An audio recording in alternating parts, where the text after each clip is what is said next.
Hello, everyone, and welcome to Pantheon Talks. This actually isn't a Pantheon Tea episode, and I'm so sorry that I did not change the framing images on the screen. I feel like it could be tea, but I don't think it's necessarily tea, and so I should have removed it, but I couldn't think of what to call this sort of stream. So if you guys have an idea, please let me know. What we're going to be talking about today is obviously making a successful Webtoon, but it's going to be a slight adjustment to that in the sense that this is going to be from Webtoon's perspective and not from like a literary or from a creator perspective. So I feel like this is more company driven, if that makes sense. So if you're kind of wondering what someone in the corporate world of Webtoons might think about a successful Webtoon, then this is definitely the stream for you. And of course, this is all my opinions, even though it might be based on research, it might be based on a video or something. Please take everything with a grain of salt. And as always, you can pause to read the disclaimer. And so with that, this is where I'm getting all of my information from. So the creator on screen, Swangs, they work at Webtoons. They are a Webtoon producer. And I want to say this, they did say in their video that it is based off of their experience and what they've learned. And so they work at Webtoons and it's based off of what they've learned at Webtoons as well as what they've learned in the sense of their own experience.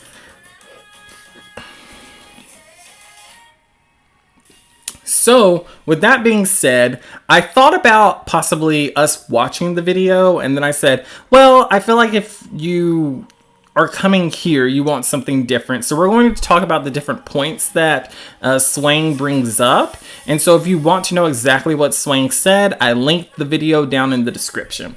So she gives 5 tips, but in case I forget, there are 2 secret tips at the end of her video, which are really cool, and I feel like they're actually really important for creators to understand and know. So you'll have to watch her video because I don't cover them in this. And so with that, the first tip that she gives is genre. So I think it's time for a poll. Like maybe we'll poll all of these, and you guys can let me know what you actually think.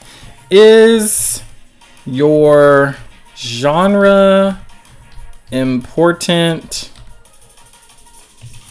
on Webtoons? And I think I'll keep it simple with a yes or no. Start poll. All right. So why is genre important? So she talks, and these points are what she talks about. So I want to cover her points first, and then we can talk about our ideas and our thoughts on each topic after the fact. And these are just highlights. She obviously had more to say, but I just want to emphasize that some of these, if you watch the video, you might say, that's not exactly what she said. I'm just simplifying it to like the basis of what I interpreted from what she said. Man, that was a mouthful. So on Webtoons, everything is separated into genre, which if we look at any sort of entertainment platform, Netflix, bookstores, like things like that, you see that they're separated into different genres. And obviously, if we don't understand genres, that's a completely different topic. But genres just help creators and help audiences be able to either organize or to find the things that they want. So on Webtoons, she did say that the 2 genres that dominate are romance and action, which it was kind of surprising to me that it wasn't romance and drama, but we can talk about that a little bit more. And she specifically mentioned that the US branch is dominated by romance. So romance is like the biggest thing on their platform. Oh, and Bernie said romance dominates in pretty much all media types, books and comics included. It's so hard to grow in other genres.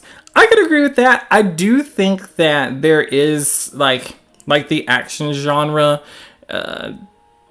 probably is also the other biggest genre, because I feel like on one side you have people that are looking for a very, particular type of storytelling, like something sweet, something cute, and then you have the other side that's just like, I'm looking for something to blow up. So with all of that being the case, I think like genre is really important in the sense that it helps readers to kind of figure out like from the very beginning. Like if you're on Webtoons and you're looking for a particular type of story, likely the first thing you're going to search by is the genre type, unless you have a specific idea of what you're looking for. So like if you get on there and you're looking for like vampires, obviously you'll type in vampires, which I don't know how helpful that would be on Webtoons since they don't have a hashtag system or anything like that. But my point is, otherwise you probably would go to genres and start scrolling through that until you found something. Now, thinking about Webtoons in particular, I do agree with Burning. Like, romance dominates on there, so obviously there's a lot of people that are on there looking for romance stories. There are people on there looking for other things, but I think if you're looking for like something to just like bolster your growth, then this is definitely the place to look. Let's end the poll.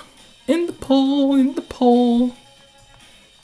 And so when thinking about just genre in general, I do think like you really have to be hyper focused to grow in the other genres, which means, you know, doing a lot of like research on your genre and understanding what the audience expects from that genre. Now that's kind of weird to say because you would think that if you're writing a thriller or you're writing a romance, you can just tell the story the way you want to tell it.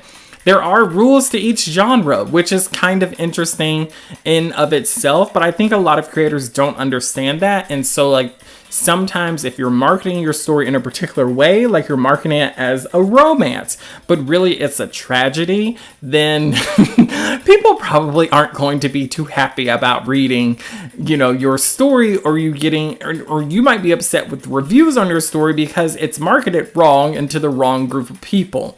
So it's really important to hyper focus on like what genre actually fits your story in the long run. Because I know that there are people that will like play around with genres on Webtoons because like you get two. And so you kind of like throw in different genres that may not actually fit your story. And like that is a strategic plan, but I don't know if that's like a good plan. Like, does that work in the long run? Like, do you think people would be really happy with you tricking them to read their series? Like, it might work if your story's really good, but I feel like in the long run, it's just gonna bring it detriment. Patience Wiki said, me who wants to write a multi-genre story, haha, I'm in danger. So there are a lot of stories that are multi-genred, especially in anime. Like you see a lot of animes that are like in 5 categories for some reason. But I think that there is a core to a story. So like whether it's like, let's say if your setting is in the fantasy setting. I generally feel like fantasy stories, it's always fantasy plus something. And so like, depending on the setting of your story, if it's fantasy wise, you would set it as fantasy. Or if there's like a lot of sci-fi or something like that, it's like sci-fi plus something, or it's just sci-fi. My point is like, you can do a multi-genre story, but you have to understand like who you're going to target for your multi-genre story. There are tons of stories that probably could be categorized as something else. Let's think of one. I feel like a lot of romance stories, to be honest, could be categorized as drama, but, you know, they're marketed as romance. Like, I'm trying to think of Webtoons in particular. Oh, yeah. So maybe like Lore Olympus. I feel like Lore Olympus could probably be categorized as drama instead of romance, but romance is the genre that fits Webtoon best. Like that's what people are on there to find. That's what people are looking for. And so like from that standpoint, strategically that makes sense. And that makes it where I feel like it's really easy for the platform to help that story grow there. But it could be marketed as something else on another platform, which would actually be really interesting to see if you had like a multi-genre story and you're advertising it as a romance on one platform and then advertising it as a action adventure on another platform. I think that could actually be really cool.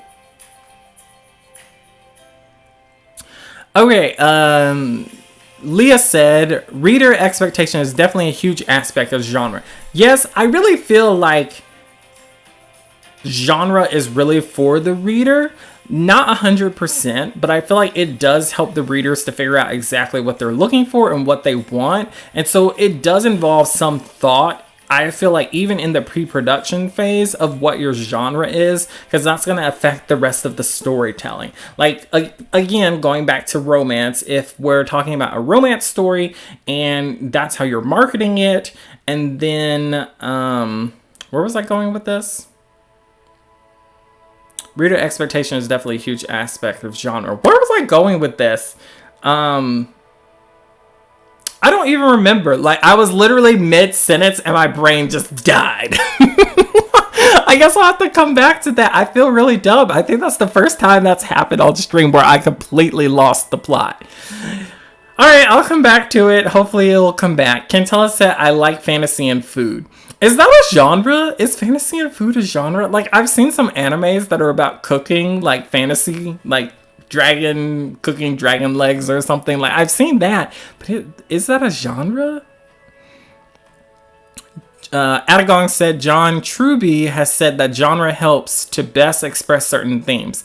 I think that can definitely be true. Like, Atagong also said, like, horror for revealing the dark nature of man and what we cannot control. Westerners as growing civilizations onto the wild. Fantasy as a guideline to how to live. I think that could be really cool. Cantella said, the lucid dream one you sent me didn't feel like a romance until very late in the story. It was more drama and horror, but the category was romance somehow. Yeah, so that one was really weird because it gave me thriller vibes from the beginning, and I feel like that was just Webtoons doing its own thing where they're like, we're gonna advertise this as a romance, but it's really not. Like, I stopped reading that one just because I didn't care for the lucid dreaming that much. Like, it was getting on my nerves. Atagong said, romance as learning to live by learning to love another, and science fiction as how to develop a society through its people and technology together. Yes. So I think that's all true, Atagong. What I think for, as far as the creator side, that all makes perfect sense. And that's what I'm saying. Like, there's certain things, certain elements in the genre that you can focus on that can really help on the creator side so that you can have the most appeal to the audience, because the audience is looking for things in particular. So let's go to our next point. And I guess I'll never remember what the point was that I was trying to make. Story. So I feel like story is kind of like a broad thing to say because there's so many aspects of story, but from her video, what we can boil it down to is what kind of story will make your webtoon successful. And so this is where she talks about what people like, and one of the things, the main points that I felt like she brought out was familiar stories and universal stories. And so this is kind of what Atagong was talking about themes and about each genre having its own theme. Like, there are certain things that are connected to that are universal. Man versus man, man versus nature, that sort of thing. And then familiar stories. So this would be talking about like webtoon retellings, not webtoon retellings, like story retellings, mythology, Disney, children's stories. So like we were talking about earlier in the pre-show, Little Red Riding Hood, and some examples of this that are on webtoons are Forever After, and of course the juggernaut Lore Olympus. And what I think was the most interesting from this is understanding what people like. And so this is specifically about what's on their platform, I think. So they specifically like we know that there's a lot of romance, which she established in her first point, and we know that there's a good percentage that like action. But she did say romance is dominating the platform. So it's really hard to understand what people like on these platforms when we don't have the analytics or the data to understand the social behaviors on the platform. So that's where it's like, how would I know this? And I guess that's where you just kind of have to go off what they tell you, which I don't know how beneficial that sort of tip is in terms of like helping you to really know how to study. So this would really involve, like if I was going to give this to you from a practical standpoint, this would involve you really understanding the fan base that you're trying to create and understanding the people that you think would like to read the story. So if you're making a story and it's about man versus man, let's go with that.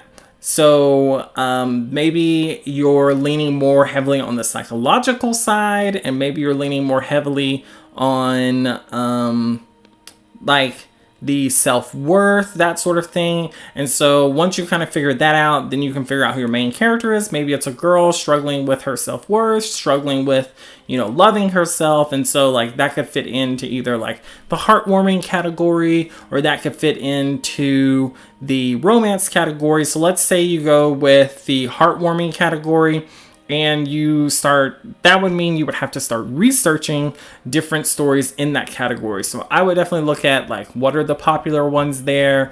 What are those stories about? And trying to like glean any sort of research, any sort of information from the comments, from the way the story is being told, what themes are they using, that sort of thing, and just building from there. Leah said, honestly, I think the part of the reason my comic even got a decently big audience is that it's so trope heavy. Yeah, tropes are, pretty amazing to use. They're awesome tools, especially if you're trying to, just tell a story that's common. I don't know if common is the right word, but I don't want to say universal either, because not all tropes are universal, but trope, maybe the right word is a story that people enjoy. Hi Blue, so glad that you're here. Leah said, the tropes I use are familiar, but with a slight different spin on them, so it's an easy sell to readers who already like those tropes. As an example, yeah, I definitely think that you don't have to follow a trope like one for one. Like you can look at a trope and you can figure out how to turn it on its head. Like if it's let's say for example, it's the boss secretary relationship. Well, maybe instead of the boss being a male, maybe it's a female, or maybe it's something along those lines where it's like a slight tweak. It could be a large tweak, but it's the basic concept. That's what I think. Adagong said, what is your comic? So, I don't know if Leah wants me to tell or not, but if Leah allows it, I will shout it out. So, Leah, just say yes or no, or put it in the chat yourself.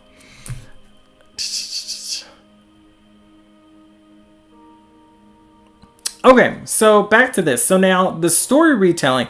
I feel like doing a story retelling is a great first story to tell, especially because it kind of helps you to understand story structure so much more. It helps you to understand themes, because like you have to research the story, I think, well enough to understand the story so that you can tweak it a little bit to fit the audience that you're trying to build. So like we look at the Lore Olympus, Rachel pretty much just sets up Persephone and Hades in the beginning, and then kind of just runs with the story in the direction that she deems to be the best for her story. Like I'm thinking of, I can't even think of how the actual original story went, but I'm 95% sure that Rachel's story is like 100% different.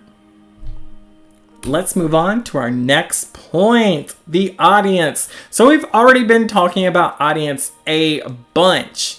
So audience kind of affects the success of a story overall. And I know that's kind of hard pill to swallow, just because I feel like a lot of people might think that I just have to write a great story and then it will be accepted. That's not always the case.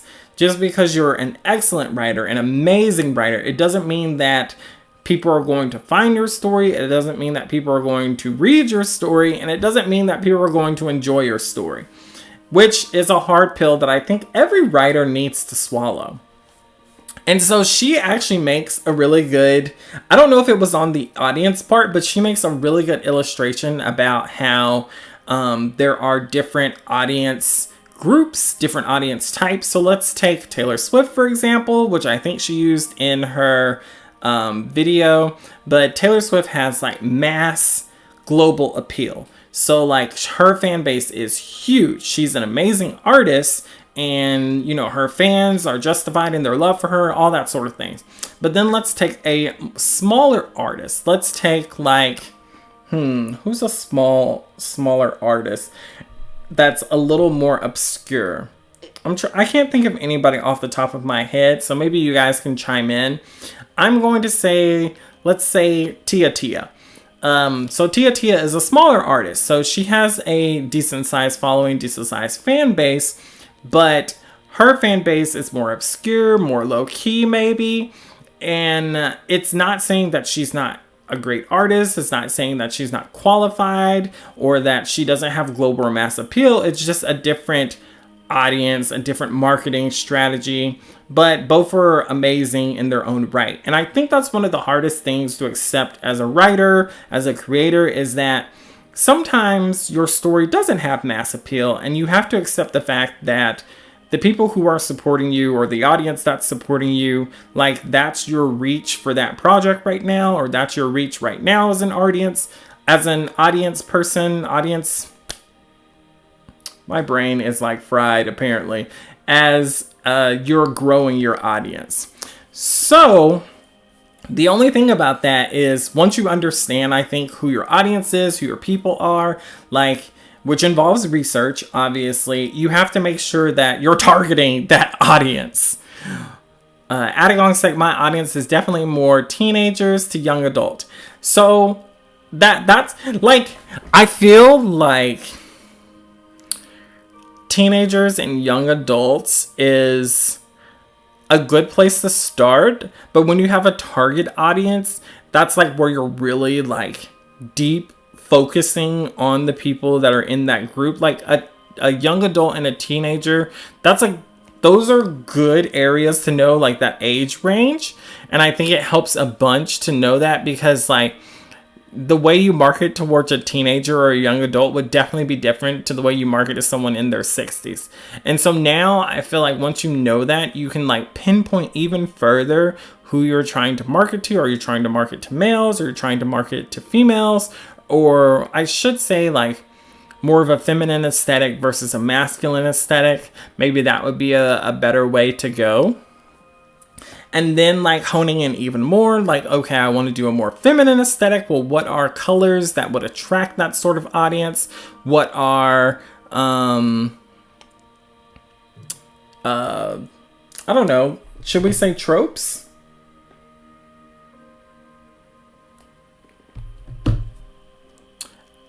Patient Spooky said, it's awesome that you know your audience, Adagong. That's really important. It's super important. Josie said, I think my audience would be older teens. Older teens? Interesting. Leah said, a helpful tip for this is to create a persona for your audience. It's easier to market to that specific person / character too. Oh, that's really smart, Leah. I 100% agree with that. Blue said, I'm more towards young adults, I think. Most of my cast is also 20 plus. Yeah. I should have asked you guys. I forgot to do the polls. I'm sorry. We'll do a poll here in a minute. So this is all really good. I think that's important. So like, everyone kind of has like an idea of age. So now it's just weeding in even further to like make sure that you're pulling them in as much as possible. Like certain things will just automatically appeal. Like you can think of like the Barbie aesthetic. You could think of like the goth aesthetic. Like there's certain looks and certain vibes that people will instantly catch their attention. So like if your marketing strategy, if you're targeting, or if it's really broad, and you don't know yet, you can try a bunch of different things. Like, that's the time, I think, to try a bunch of different things to really see like what sticks. Like, okay, my audience seems to really respond to the color yellow, so maybe I should use yellow even more. That sort of thing. Or like, my audience seems to really respond to hearts. Like, there's just little things where it's like you'll have to have like your own little marketing book to keep up with. And then, so she does mention market specifically to that demographic. And in that, she talks about like picking themes that would relate to that audience. So like, if your audience, so Cantella has here like, my audience or her characters are 14 to 20 plus. So let's say her characters on average are in their mid to late teens. So maybe Cantella would think like advertising to that age demographic, like, and so what's going on with that age demographic, what's big in their lives. So we would think of like, they're in school, so maybe like something school focused, maybe extracurriculars, like high school sort of things, maybe sports, or what else do kids do in high school? Oh, test. So, and then you can tie that into your themes as well for the story. So if you know that that's your target audience, like what themes could help that audience, what would really be a benefit to them. So there's a lot of things that you can like mix in there. Oh, hi, Kaylee Blue. So good to have you here. My audience really responds to shirt off himbos.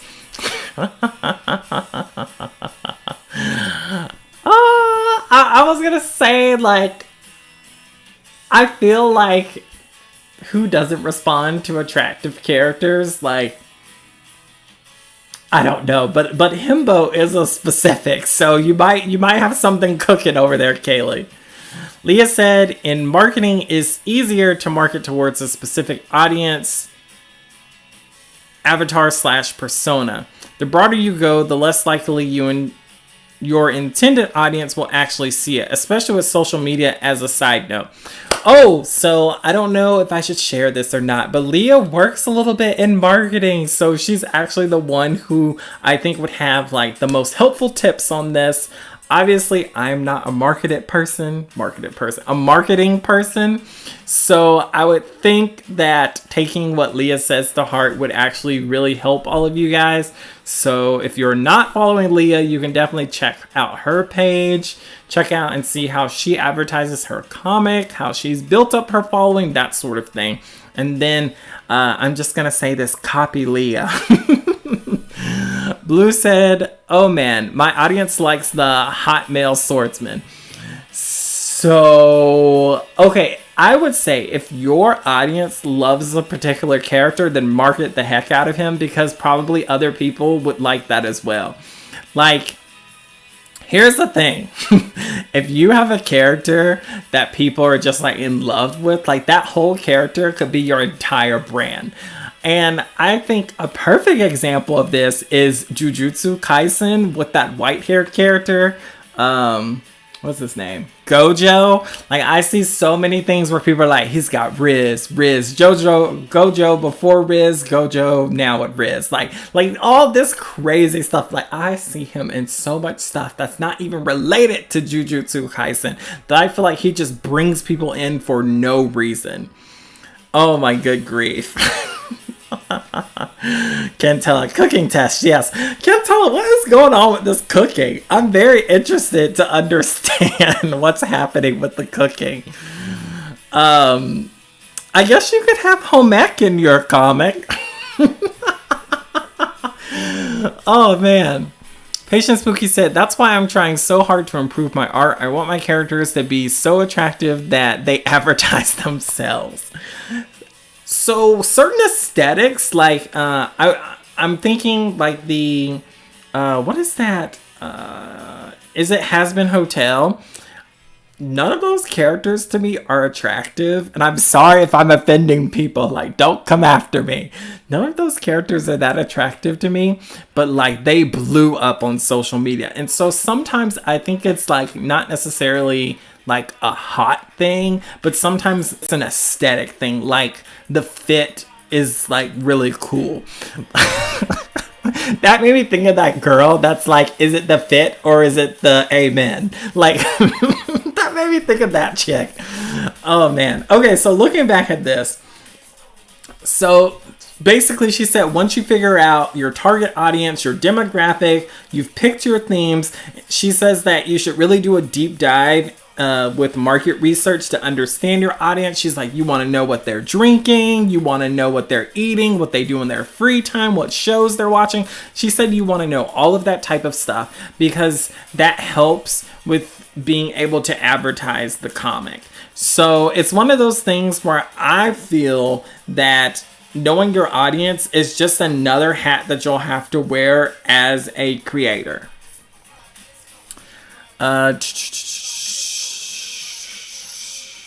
Kaylee Blue said, my comic is actually cottagecore monster lover. So my character cooks and sews and puts clothes on a demon.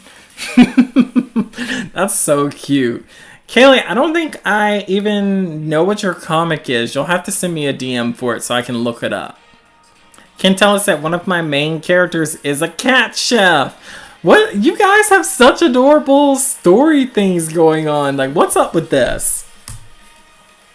Okay, now for the tropes. And I feel like this kind of fits with what we were saying about like the hot character trope, because I feel like this character is like a clone stamp of themselves in different genres, but they're still attractive. Leah said, a helpful tip for this part, market research, is to look at your analytics on social media. Those are more accessible than, say, Webtoon, though. Yeah, I agree 100%. Yeah, this picture is kind of giving it all. Like, I don't know what happened, but I'm just like, I'm here for it. I'm very much here for it. And it's all in different styles, too, which I really like. So this is where it ties back to what we were talking about earlier about the use of common tropes. So she, of course, focused on romance and action. So with romance, she talked about specifically, these are the specific tropes she mentioned. Love triangle, revenge, babies.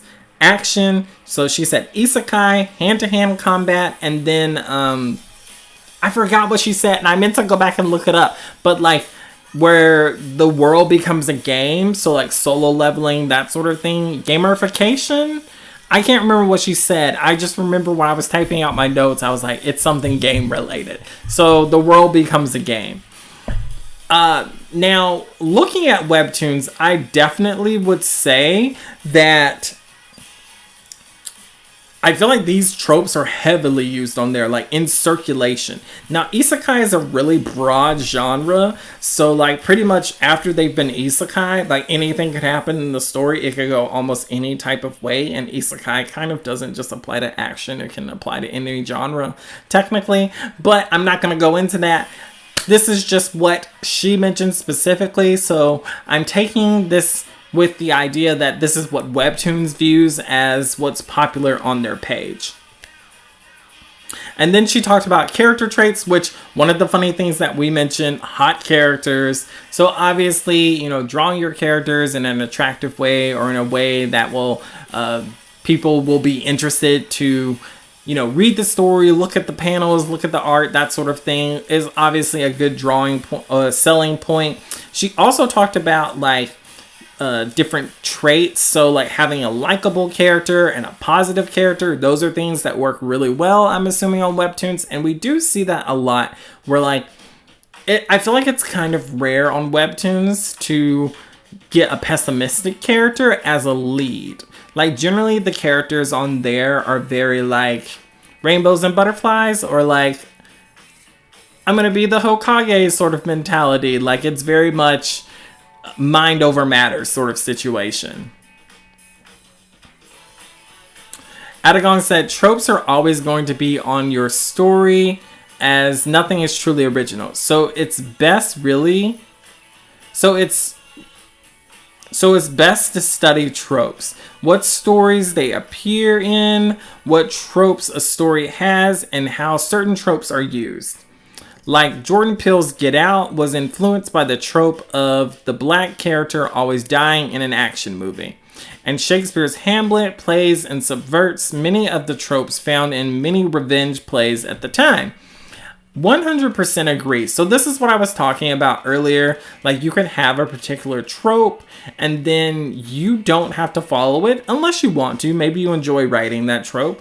You don't have to follow it to the T. You can subvert it and figure something else out. Leah said, I recommend the book 7 Figure Fiction if anyone wants a deep dive on writing tropes well and appealing to your audience with them. Ooh, you guys are giving out a lot of amazing books to look up. So Adagon gave 1 and you just gave 1. I'm going to look them up and I'm going to put links for them in the description because I kind of want to read these. So 7 Figure Fiction, and then I'll have to go back and look for Adagon's book. Fiction. What did Adagon say?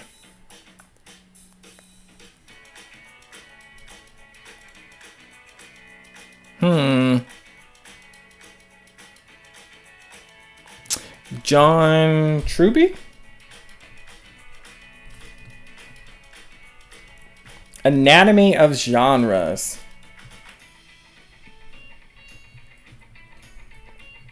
I know what I'm going to be reading next week. All right. Sorry about that. I definitely wanted to write those down because I feel like those could be really good resources for us. Okay, so back to what I was saying about the character traits. And I think this makes sense for the Webtoon audience because a lot of them are younger, so a more likable or a positive character sort of mentality probably would fit with the vibe of Webtoons and fit with the vibe of a lot of more young people. And not saying like all young people are positive. There are exceptions. I think most people enjoy positive characters a little more. Like, unless you're like an avid reader or something like that, I feel like usually the masses, let's go with the masses. The masses generally like an upbeat, positive vibe. Unless it's reality TV, then they're here for just the entire drama. It is what it is. All right, and so the last thing, all of these kind of like segued into each other was characters.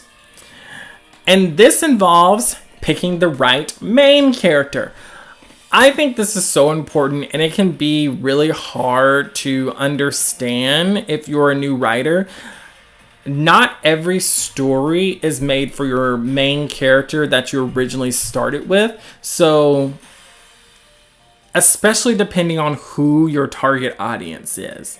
So like you could have an idea for a particular way to tell the story, but if you're trying to think about like marketability, selling it, that sort of thing, like that character could still be in the story, just not the main character. So these are the points that she talked about. Is the main character likable? I am a fan of unlikable main characters, and I feel like that's kind of a hard pill to swallow sort of thing, because like most people want like positive, they're looking for escapism from like the rough society that we live in. But I prefer like the more gritty stories. Like I'm a big tragedy boy, so it's one of those things where I'm like, I don't need the main character to be likable. I want them to be, if anything, I would want them to be more realistic than overly positive. But I do love the overly positive character in a story, as that's generally the character that I'm like, yes, I want to protect them. So then this is where some of that marketing research comes in, or some of that understanding comes in. She talks about, are they making choices your fans would agree with? So with that in mind, you have to think about, okay, if I'm thinking about like 14, 15-year-old, what sort of decisions would they make? Like if it's a love triangle, or if it's like some sort of like heavier decision between like staying home or leaving. Like, would they stay home? Would they leave? That sort of thing. Are my fans going to agree with this choice? Are they going to disagree? Like, what's the understanding here? And then, can the audience identify with this character? I feel like that kind of connects the likability, but it could be a little bit different. Like, we're thinking about identifying qualities, thinking about the character as a whole. Like, could the audience see themselves as this character? And that's why I think a lot of characters sometimes come across bland. Like, if you insert yourself into that character's role there, they're not necessarily making a lot of active choices. You're just kind of observing what's going on. And I think that's a trap. Don't do that. Like, give your character some agency. Like, let them make decisions. And so I think that's where you've got to balance it out to figure out, like, am I being true to the type of story that I'm creating for this particular audience, or is this more of a self-indulgent project? That's where I feel like you have to draw the line between, like, is it self-indulgent where it's like exactly what I want to tell, or is this going to be something that I'm really trying to market towards a particular group of people? I would love to talk to someone who's been working in the industry for a long time to see if they have any ideas on this, just to like understand it maybe a little bit more, because at a certain point, I feel like there's a way to harmonize both, but it involves a lot of forethought, a lot of thinking that maybe we don't always have. Adagong said, intentional, unlikable characters can be used to reveal a lot of the darker, suppressed, and hidden depths of human nature, like in a horror movie. So Adagong, I agree with that. I feel like her tips are specifically for Webtoons, and I don't think a lot of people are going to Webtoons for those darker stories.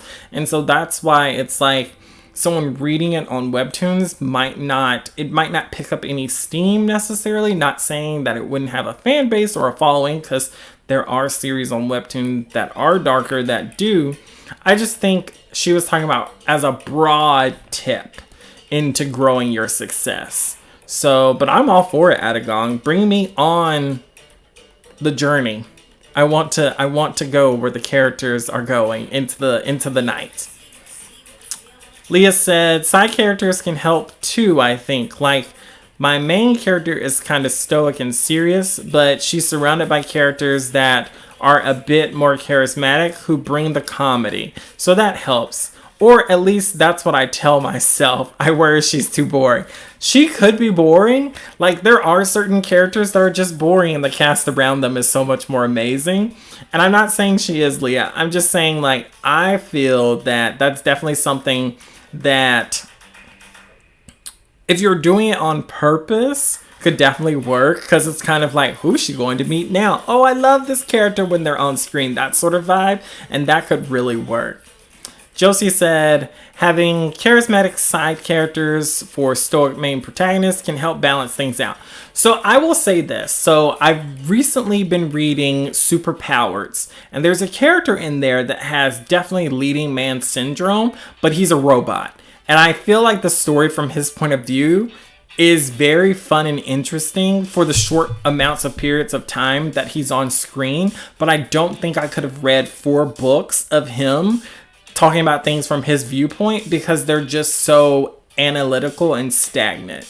Like, I feel like a lot of characters that are like that generally have a very colorful cast around them. So we think about like Big Bang Theory, like Sheldon. It's not just Sheldon on the show by himself. Like, he's surrounded by a cast of huge personalities that really balance out his weird and quirkiness that makes him kind of lovable. So like in the long run, I feel like there's multiple ways to go about this. It just depends on how, like, you finesse it. Like, it involves a little bit more thought than just being like, this is my boring character, these are my fun characters. Like, how are they helping that main boring character? Cantella said, I have a darker story that just feels like it isn't for the Webtoon platform. So there are dark stories that have been successful on Webtoon. So Shotgun Boy, there was one that I read where literally it was like brutal death in the first episode, and it had me like, oh my good grief, what is happening? So, like, I just don't think that from the way she was talking in this video, that those type of stories are quick to gain any sort of notoriety. So it's just one of those things where it's like, if that's the type of story you want to tell, just know that the growth is going to be a little slower. I think a possible slow build up because you're having to figure out so many things and compete with so many other people all at the same time. Whereas if you're in a smaller genre with less people, but more chances to be seen, that could help build your following that way. So it really depends. Adagon said, to develop your point, side characters should help develop the main character. The unique interactions with each of them reveal other aspects of the MC and even of each other. Yeah. Makes for interesting character webs of different opinions and different stances of the theme. I love the different stances of the theme. I think that's really important. And I feel like sometimes themes are like very cheap. Like they can be very one note. Like someone just writes it really quickly and then moves on without like really developing the other aspects of the theme. But I'm like, so much can be tackled. Like so many different viewpoints from one theme. Clarice is excited about Sweet Home. Oh, is that the series I was describing? Like, if that was, it was brutal. Like, I was not expecting it. Like, he brought this girl home for some reason from school. And then, like, the next thing, he hits her, like, with a hammer. I was gagged. Shocked!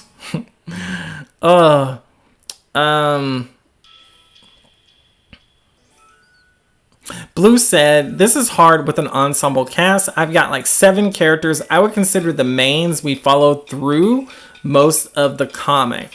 I've had to take turns developing them based on what was going on in the comic, which is completely fine. I feel like that's a good way to go with a huge cast. Like, Superpowers, I'm going to keep shouting out that series. Like, I've got to do a review on it. It's so good.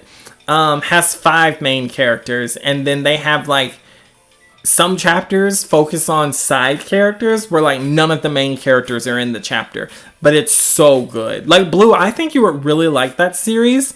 You should definitely check it out. Beanie said, Distant Sky, it's my favorite webtoon and it's pretty dark. I would definitely have to check that out. Thank you, Beanie. I'm going to write that down.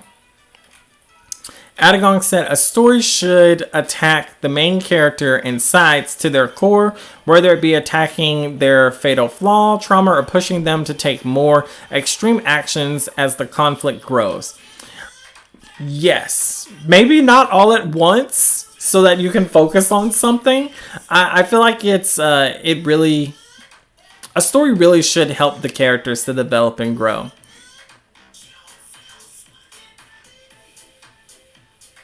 Beanie said, I must have missed a comment. It said, Adagon, I love Bloom Into You. It's so good. I don't remember that coming up, but I'll definitely have to check that out too. Kentella said, will it be weird if your audience grew from a cutesy story and then your next story is dark and depressing? I don't think so. I think so your audience, I don't think always follows you from project to project. They'll follow you to the projects that they're interested in. So there's this one creator. I love her mythology stories, but she has like a witch series that I'm just not a fan of. And so like anything mythology related, I'm all on it. I'm like, yes. Anything witch related, I'm like, nah. But I still follow her. So like for a few years, she was working on like a witch series. I think it was like 3 or 4 years. And now she's back on her mythology grind, and I'm just eating it up.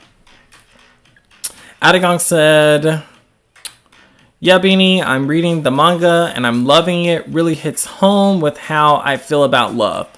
Is this the Bloom Into You? That sounds familiar. I'll definitely check it out. I really love stories like Violet Evergarden, stuff like that. So if Bloom Into You was like that, I'd be down to read it. Alright, so with that, that will basically end the stream in terms of what we had to talk about. And I know that was kind of quick and whatnot, but I thought it'd just be a fun little stream to go over. I saw that video earlier in the month, and like, I just thought it had so many nice points. And since we don't really get any sort of analytics from Webtoons specifically, I really thought it would be good to kind of talk about what a Webtoon producer, what they've learned, what they've experienced with Webtoons, and how they feel like these different points really affect the success of different stories. And in that video, she really talks about, you know, it is her opinion, but also she talked about the fact that these are repeating trends that Webtoon sees. So I feel like that was super fun. Patient Spooky said, that's fascinating. Audiences only follow one project and not always jumping on to the next. I don't know. That's interesting to me. Yeah, so I feel like what's really cool is that creators can definitely be multifaceted in their audience. So like, you can have audiences following you for one particular project and maybe not for the other. It doesn't always translate. And I think like, even like with certain mangaka, like once they finish a series, like they're forever known for that one series, and their next projects just aren't huge. And like, that huge fan base that they had for the one series isn't moving over to the other series. So it's kind of hit or miss sort of thing. Adagong said, what a discussion we had. I loved it. Ooh, if that's the case, if you guys want, we can do some more like deep dives on different topics. Like maybe we could talk about, like we talked a lot about themes. Like maybe we could talk about, you know, different themes on another stream, or we could talk about like mood and tone. Maybe we could go over some marketing strategies. That could be really fun. I feel like there's a lot of things that we could talk about. I've been kind of hesitant to do streams like this just because since I'm just talking to you guys directly, sometimes I feel like my brain is just like, and it's not always working. So I don't want that to happen on stream as much. Like when I had literally that brain fart in the middle of the sentence. Cantella said, you want to go over the tapas contest thing? What do you mean, Cantella? Like the Red Riding Hood thing? Or like the rules? Oh, hello! Elion? Is that how you say it? I hope I'm saying it right. Adagon said, honestly, looking at different... I'm going to say types of stories, especially outside your comfort zone, can help improve your skills and even help understand why you love the story in your comfort zone more. Yes, understanding yourself as a writer is so important. Developing that sort of skill really helps you to improve overall, because I think sometimes we kind of lean towards certain things without knowing why or understanding why, and that's why it's really important to figure that side of things out. Oh, also, we're in our question and comment section, so if you have any questions you would like to ask me, feel free to do so. I'll pretty much answer anything, but that doesn't mean I'll always answer every question that you ask, especially if it's too personal. But if you want to know my favorite type of ice cream, what I'm drinking, which I'll go ahead and tell you guys that I'm drinking a sparkling water. It's a cherry limeade flavor. It's so good. What are you guys drinking? Don't say water. Anyone who's drinking water gets punished. Patient Spooky said, I so agree, Adagon. I found myself learning a lot watching stuff from different genres I wouldn't normally consume. It's so fascinating to learn how people approach different genres. That is, I will say that I would love to hear like a group of people just talk on one genre and just hear all of their different perspectives. Like, I've got to set that up for a roundtable episode. Also, guys, roundtable will be back next month. I've been planning it. It's coming together. I'm so excited about it. I cannot wait. Adagon said, oh yeah, we should discuss the freaking romance film adaptation announcement. Okay, so I'm saving that for the news stream too. News stream will be in 2 weeks. There's just been so many juicy topics, but just to kind of like put this out there. So y'all are getting an unfiltered moment right now. It's just so crazy to me how much like this creator has said that they hate this series, but this series is constantly giving like getting them extra deals. Like, oh, I'm releasing volume 1 of this. Oh, it's getting a movie adaptation. And I'm just like, but you actively keep saying you hate it, but keep using it as your cash cow. That's all I'm going to say, and then I'm jumping out of this. All right, we'll talk about it on the news stream. Yep, you said it right. Sorry, I'm late. I'll rewatch stream. Oh, awesome. I appreciate you wanting to rewatch. That means so much. No worries. I'm sure you're busy. A lot of people stream on Friday. I'm kind of considering moving our stream day to like Monday or something.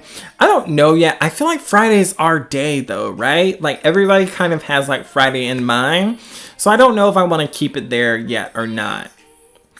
Kaylee Blue said there was a video sometime in this past month that was a Webtoon editor. I don't know if anyone actually watched it. If you're talking about Swang's video, I'm not looking at it now. But if you're talking about her video, she's a Webtoon producer. And that's kind of what we were going over. The 5 different points that she talked about specifically. Just because I felt like that kind of conveyed somewhat of Webtoon's idea of what makes a successful Webtoon. Okay, I'm missing drinks. Oh, Beanie's drinking sweet tea. Beanie, are you from the South? What type of sweet tea are we talking about? Leah is drinking kombucha. Is kombucha good? Like, I feel like I had it once and didn't like it. Like, do people drink kombucha for, like, the health benefits? Or what's going on with kombucha? That's really what I want to know. Cantella said, I'll be making milk tea with foam. Sculptures at noon later. Milk with foam. Milk tea with foam. That sounds good. My sister says add vanilla to diet cherry limeade. It's amazing. I don't know how I feel about vanilla. Like, are we talking about like vanilla that you use to make a cake or cookies or something like that? Like, what type of vanilla? Are we talking about like vanilla cream? I don't know. I'm not a vanilla person. Like, I have some cream soda in there. I hadn't had it in a while, and I got it, and I was just like, ugh, I'm gonna save this for people when they come over.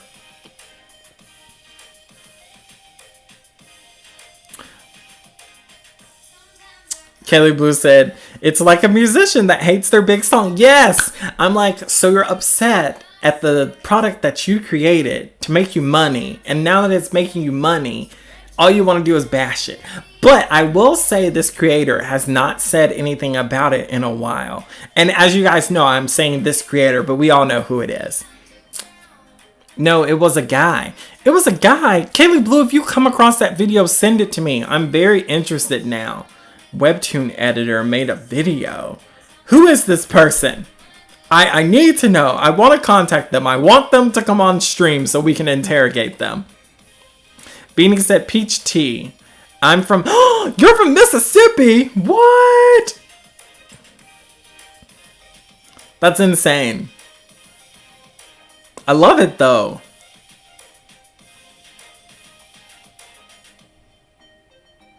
Leah said, this is about kombucha. I feel like it's an acquired taste. People either love it or hate it. I feel like I'm on the side of hating it.